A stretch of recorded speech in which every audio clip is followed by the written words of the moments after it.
Hello and a very good morning to one and all, especially to Mr. Daniel Bray, fellow speakers, Andrew and Benjamin, and most importantly, all you students out there.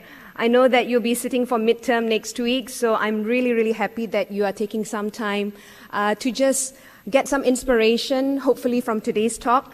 And it's really hard for me to follow Benjamin, especially after showing such inspirational video of Jackie, but I hope that I can share with you my story today and that you will be able to take one or two inspired action from what I have to share.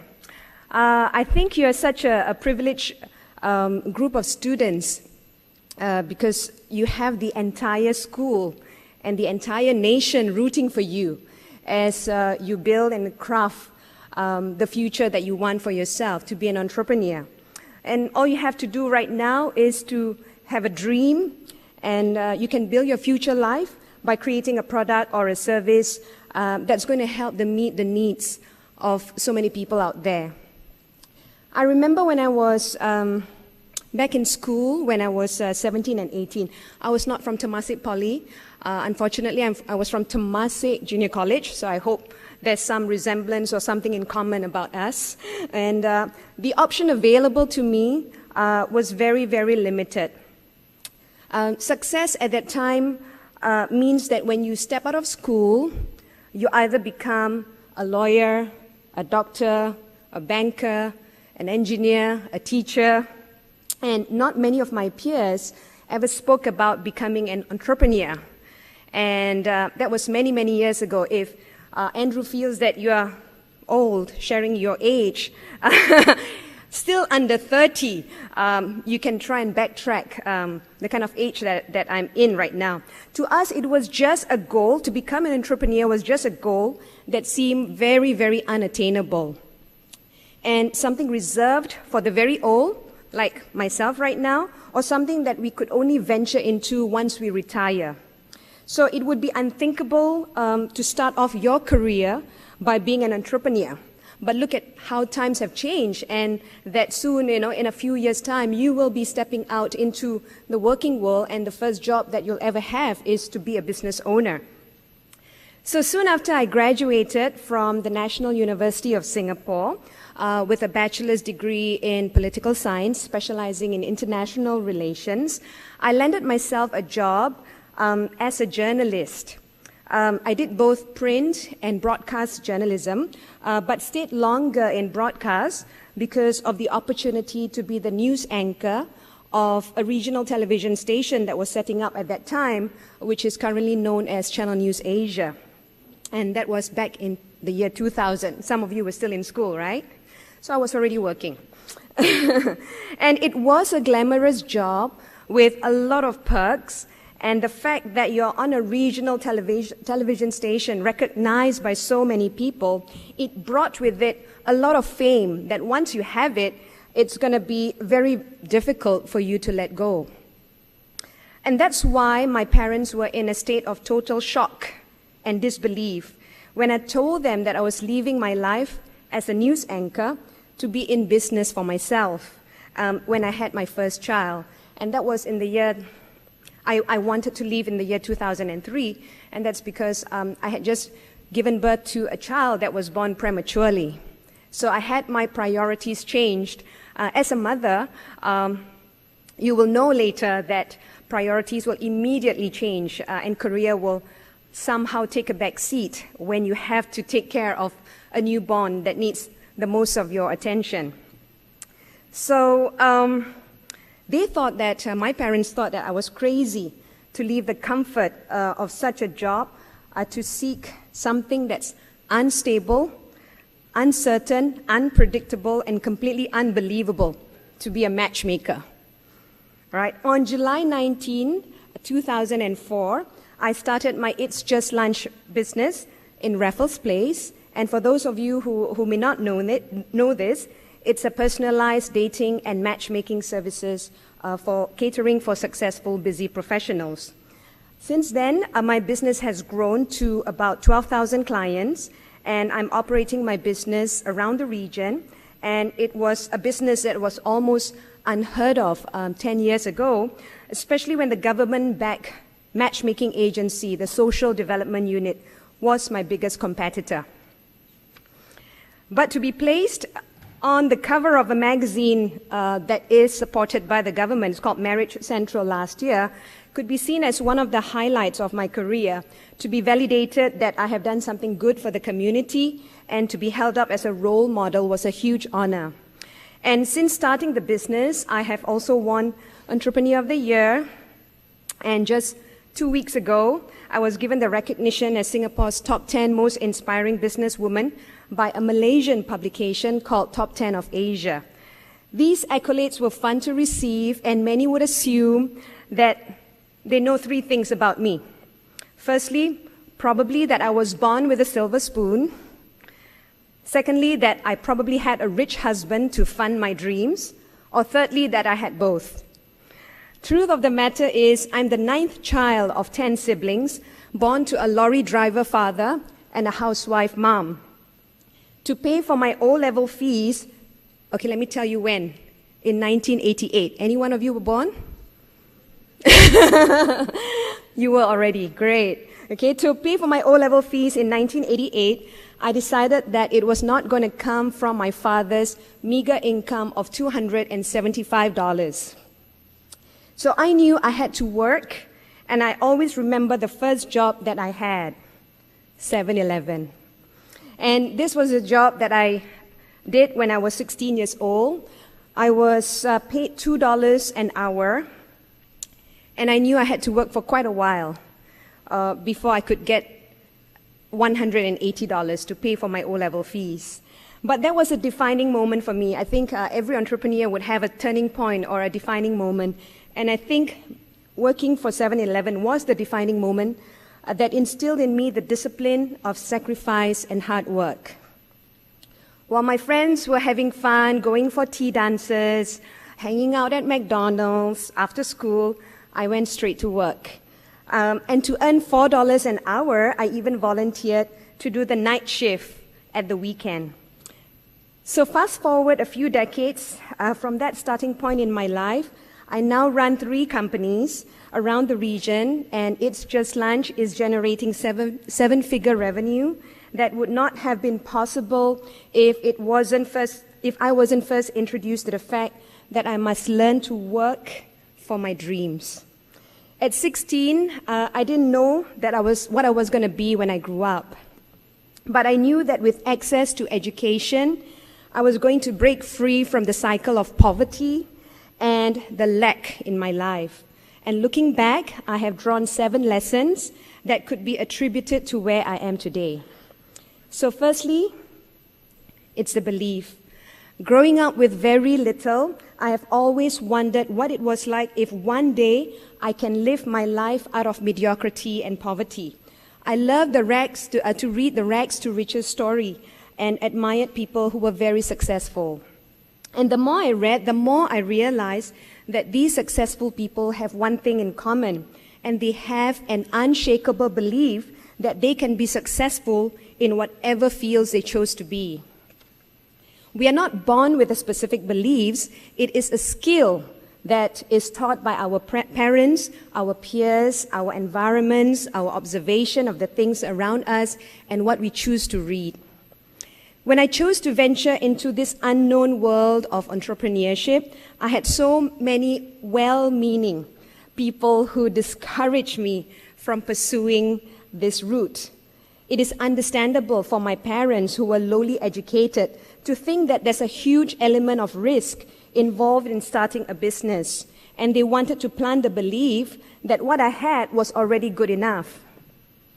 Then there were my siblings, and they were even more educated, but believed that I didn't have enough skill to start a service-oriented business with no tangible assets, and asked about my exit strategy even before I started. And while it was scary to plow almost all of my life savings and then some into a business that was not even popular at that time, I was driven by my belief that this was the one route that I just had to take so that I don't live my life with any regrets. Having read so many stories of triumphs and defeats and how successful people pick themselves up and dust themselves off every time they hit a roadblock, it was a compelling enough vision for me to hold on to my belief that I could do it too. And today you're surrounded by entrepreneurs who have told you that, it was not an easy path for them, but we still persevere, we still continue to pick ourselves up and go with what's presented to us.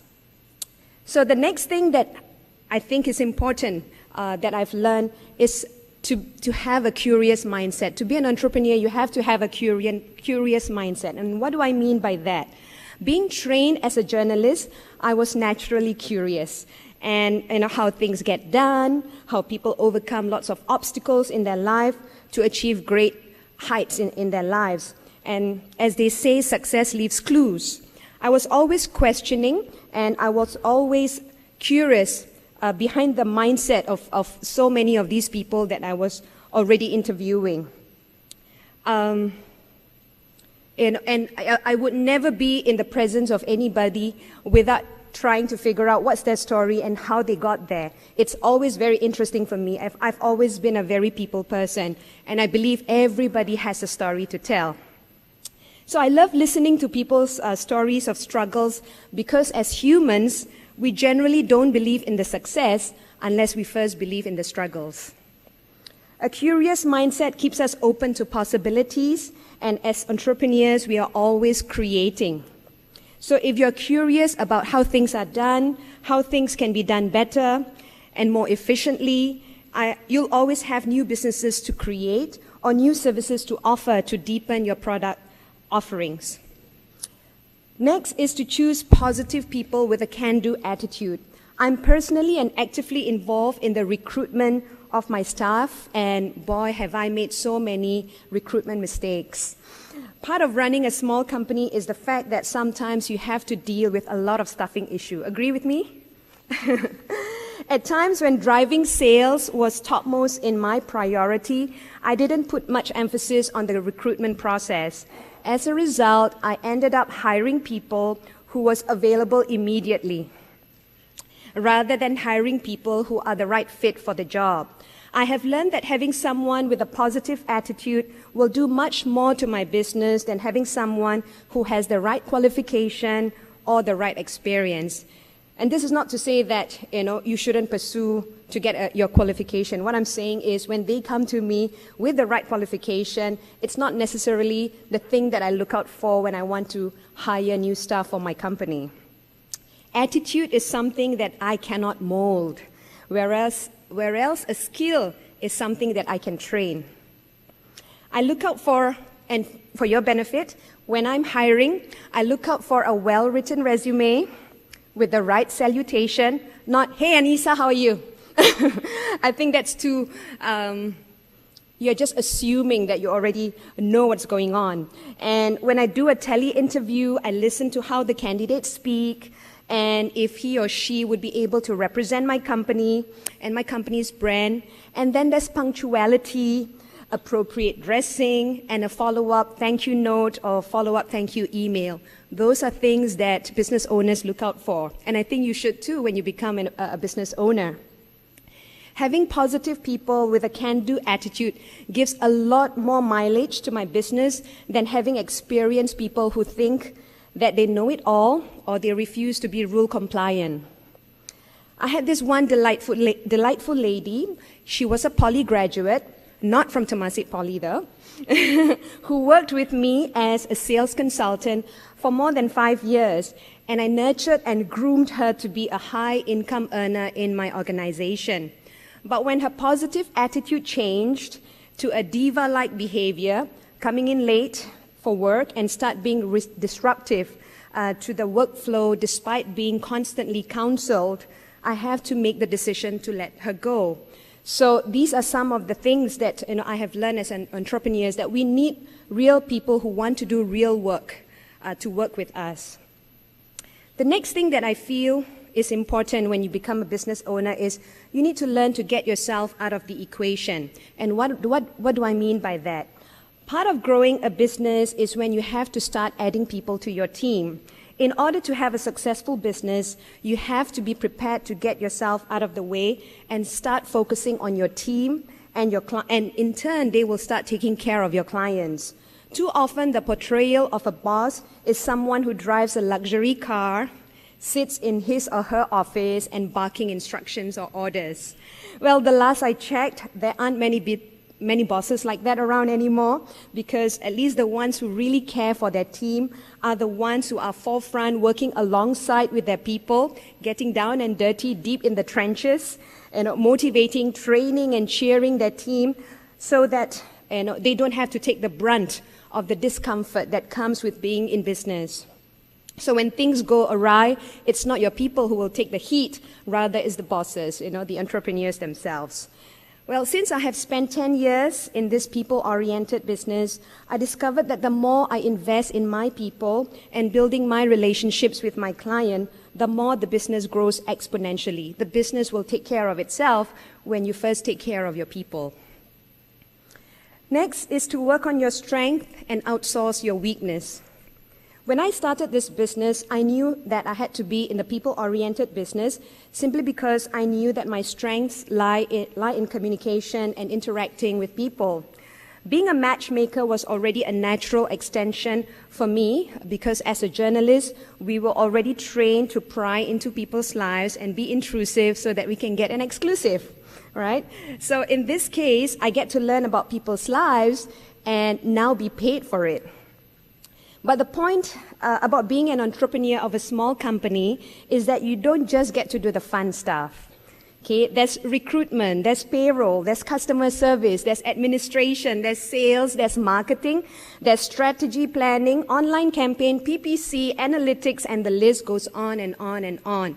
I thought I had to learn all of that, and it was really zapping the life out of me.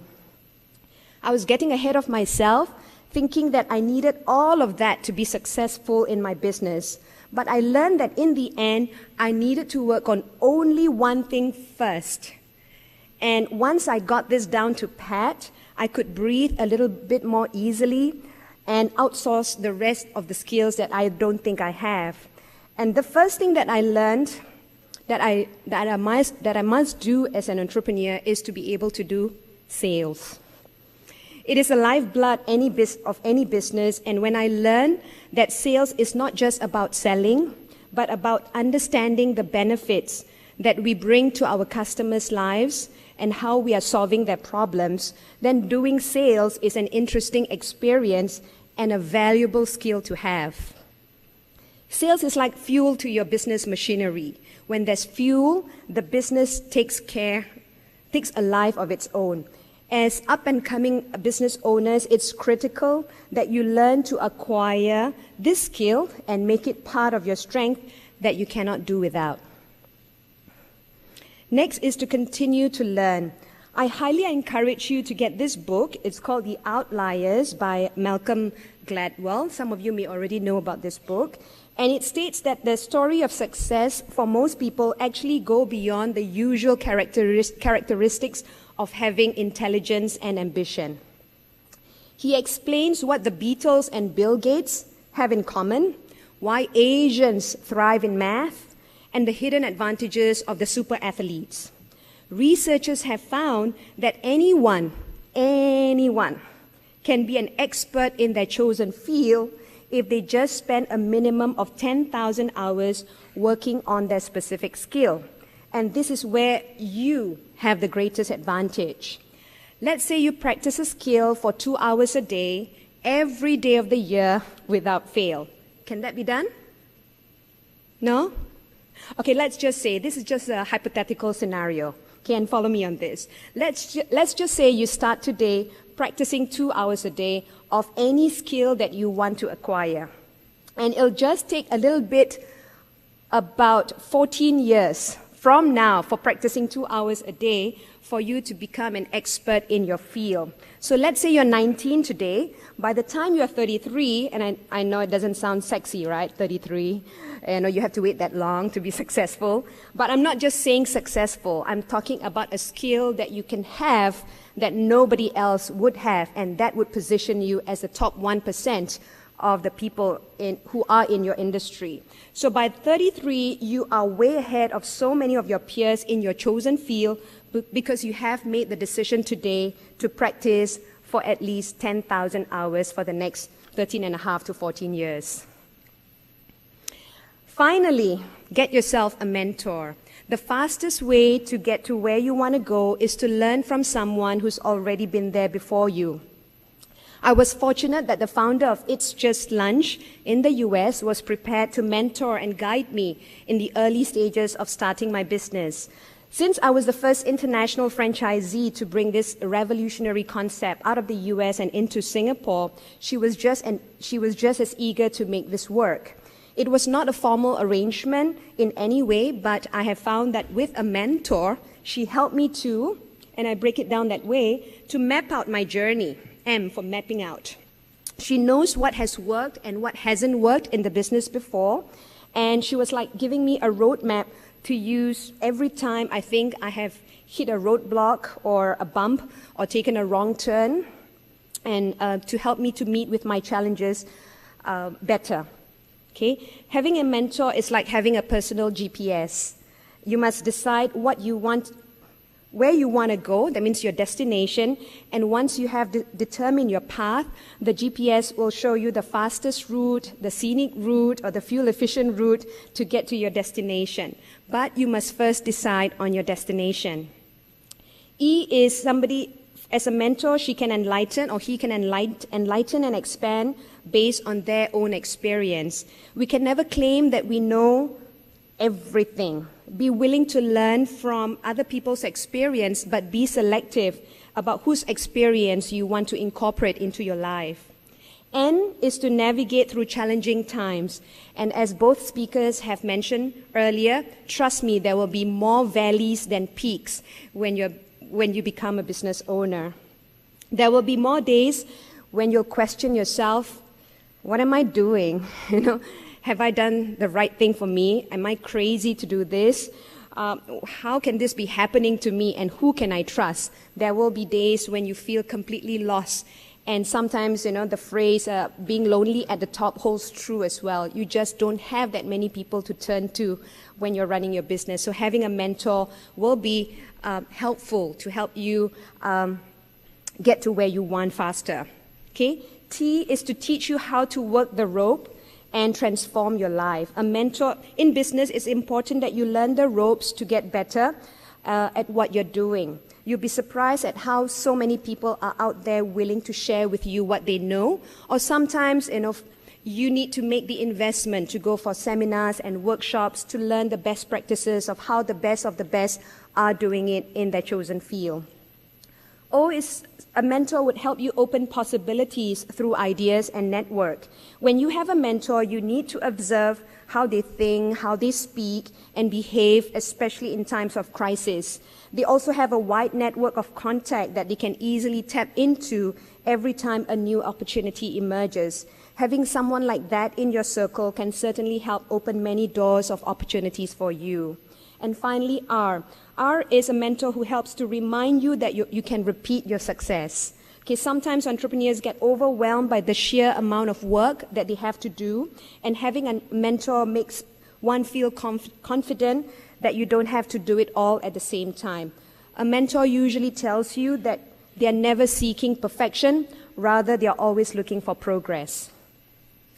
And when you make small incremental improvements in your business, it's always more encouraging when you have someone telling you that you have done it, okay, you did it, and now go repeat that success again. Okay, my final word. There's always a trade-off and consequences for wanting to have a mentor. Firstly, they are extremely busy people. They will not look for you to get their business going, rather you need to look for them. And when you ask them to be your mentor, make sure you're willing to give something to them in return. Whether your time, your expertise, your services, anything that complement what they do. Business people believe in the law of reciprocity. Okay? It is never one winner takes all. And when you strive for win-win situation at all times, you have a higher chance of success in all areas of your life. So go out there, be successful, and all the best in your midterm. Thank you very much. Thank you, Ms. Hassan.